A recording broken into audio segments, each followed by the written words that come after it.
that night, I still remember my sister was sitting and teaching me again and again and again and again to do that math. But then after I scored 100, right, I thought, oh my God, math is such a breeze. I'm going to score 100.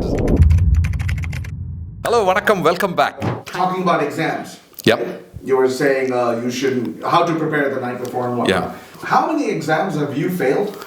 I have failed many. It is, I can't even count. I don't have that many figures, but I've failed many.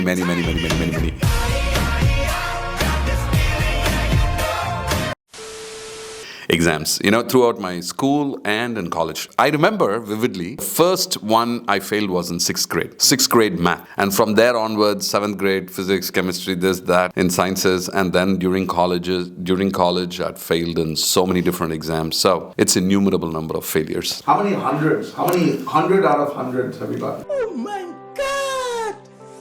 Once in a lifetime. Driver's license exam. No. No.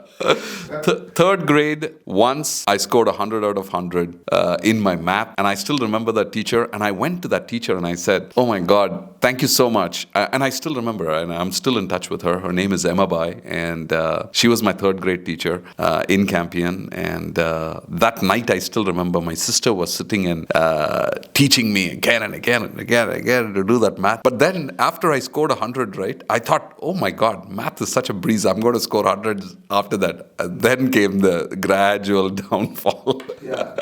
Diminishing return. From grade 3. From grade 3. That is the only time I scored 100, and that's the only subject what I scored 100. Math was my weakest subject, but that's the only subject where I scored 100. I never scored 100 in anything else. Nothing. Interesting. Okay. Yeah. Last week we were having a conversation. How do you drive accountability? What was happening is we go and make a pitch to a customer about this particular product. The customer is thinking about, okay, why don't you come up with various different use cases in that particular industry? We don't know what that industry is. We are not experts in oil and gas. We are not experts in biomedical devices. We are experts in our own product. We know what our product can do. Then we flipped this whole thing and we said, hey, this is a tech. It can solve these kind of various different general use cases. This is what the tech can do. But we want you to think about how it can solve a particular problem in your industry. It was like a paradigm shift. Now, customers are owning that problem. Prior to that, in the conversation, we were owning the problem. We had to go back and say, hey, this in your industry, in oil and gas industry, in the offshore platform, our technology will solve this. And what if you're wrong? What if we are wrong in the assumption? Because we are not experts in that, right? So because of that, the whole paradigm shift, shifting the accountability is something important. But if you take the same example of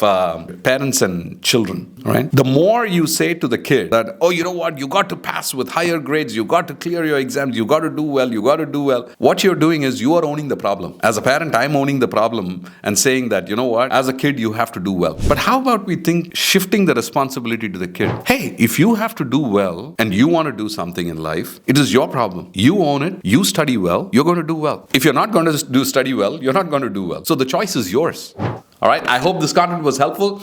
If you think it is helpful, please go ahead and comment. Your comments is what helps us create more content for the time what you have invested. I am forever grateful. Thank you, and I'll look forward to seeing you on the other side.